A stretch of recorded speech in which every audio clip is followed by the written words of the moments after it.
Rolling. Okay. We're carrying on with this idea of coordinating internal with external, using whatever means we can, and of course one of the main things is the Yang-Lu transform, which is quite, even after training in it this many years, I find it more amazing as I go along. I'm finding more things in this form.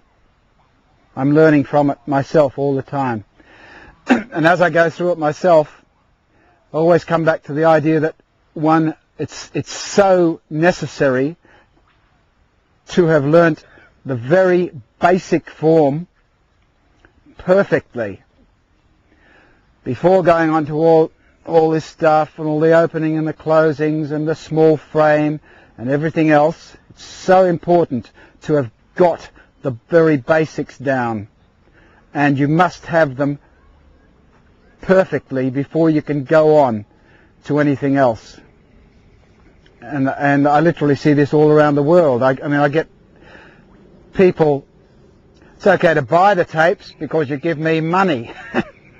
But people buy the advanced tapes, and then 3 weeks later they'll get in touch with me and they say, well, I learnt the old Yang style at small frame level, what do I go into next? And you just throw your hands up and you go, oy vey.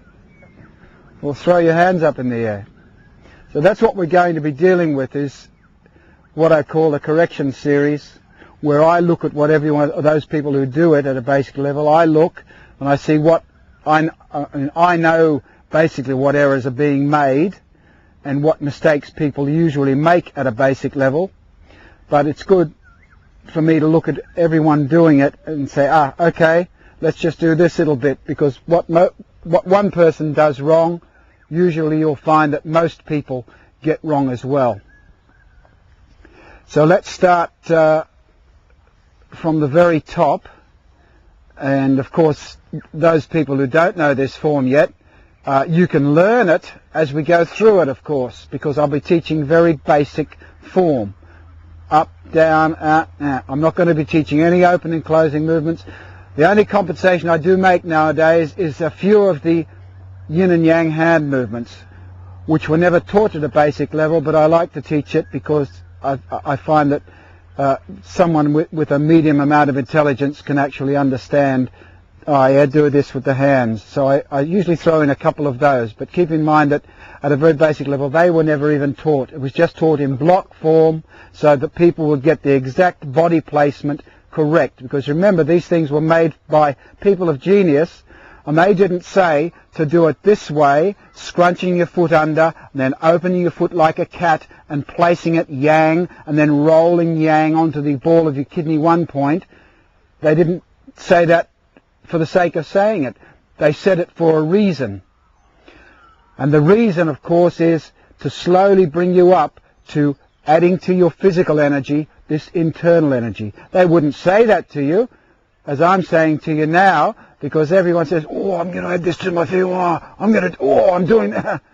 See? And then you fool yourself into believing that something's happening. There are many physical things that happen to us, and we think, oh, that was great, oh, fantastic, oh, that was a great sensation there. But it might be because you've got a high blood sugar level. And your fingers are buzzing.